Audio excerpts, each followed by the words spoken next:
আসসালামু আলাইকুম। আজকে আমি নিয়ে আসছি খুব সহজেই পুলি পিঠার রেসিপি। একই পুর দিয়ে দুই ধরনের পুলি পিঠা বানিয়ে দেখাবো। তো আমি এখানে ফ্রেশ চালের গুঁড়া নিয়ে এটা সেদ্ধ করে নিয়েছি, একটা কাই তৈরি করেছি।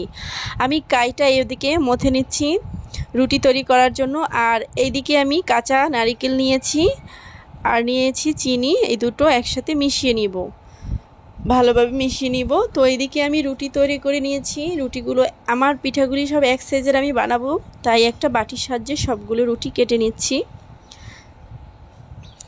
এই যে দেখুন কতটা পুরুত্ব সেটা দেখেই বুঝতে পারবেন। তো এখন আমি এটার ভিতরে পুর দিয়ে একটা ভাঁজ দিয়ে খুবই সহজ একটা ডিজাইন দিব, যে ডিজাইনটা দিয়ে আমাদের মা খালা এরা আগে পিঠা বানিয়েছে। আমরা ছোটোবেলায় এই পিঠাগুলি খেয়েছি, এই ডিজাইনের এরকমের দেখতে। তো আমি সেই রকমের একটা ডিজাইন দিয়েছি। তো আমার এই ডিজাইনটাই ভালো লাগছে, তাই আমি এটা দিয়েই পিঠাগুলি বানিয়ে নিয়েছি। দেখুন কতটা সহজে এই ডিজাইনটা করা যায়। এক দিক থেকে ধরে চেপে অন্যদিকে চেপে দেওয়া, বাস একটা তৈরি হয়ে গেল খুব সুন্দর ডিজাইনের পুলি পিঠা। তো আমি এইভাবে সবগুলো পিঠাই কিন্তু বানিয়ে নিয়েছি। এই যে দেখুন আমার পিঠা বানানো হয়ে গেছে। এখন আমি এই পিঠাগুলি ভাপে সেদ্ধ করব। তো আমি এখানে রাইস কুকারে পানি দিয়ে পানিটা ফুটিয়ে নিয়েছি।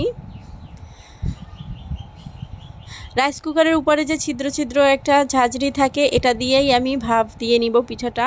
তো আমি 15 মিনিট পর আবার চলে আসছি। আমি 15 মিনিট সেদ্ধ করেছি পিঠাটা। তো আমার পিঠা কিন্তু হয়ে গেছে, একেবারেই রেডি। ভাপের পিঠাটা কিন্তু তৈরি। আমার মতো কার কার এই ভাপা ফুলি পছন্দ, কে কে এই পিঠাটার পাগল, সবাই অবশ্যই কমেন্ট বক্সে আমাকে জানাবেন। আমি কিন্তু এই ভাপা পুলি খুবই পছন্দ করি। তো এইদিকে আমি তেল গরম দিয়েছি, আমি তেলের ভিতরে কিছু পিঠা দিয়ে দিয়েছি। এখন আমি এগুলি উল্টে পাল্টে ভেজে নিব। এগুলি যখন মুচমুচে হয়ে যাবে তখন আমি উঠিয়ে নিব। আমার পিঠাগুলো কিন্তু হয়ে গিয়েছে। এখন আমি সবগুলো পিঠা তুলে নিচ্ছি। বেশি ভাজতে হবে না, একটু ব্রাউন কালার হলেই উঠিয়ে নেবেন। এই যে আমার সবগুলি পিঠা ভাজা হয়ে গেছে।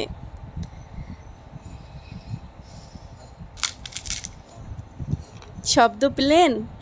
এইভাবে মচমচে করে পিঠাটা ভেজে নেবেন। এখন আমি এইদিকে যে ভাপে সেদ্ধ করেছিলাম সেই পুলি পিঠা, দেখুন কি সুন্দর দেখতে, খেতেও কিন্তু অসাধারণ।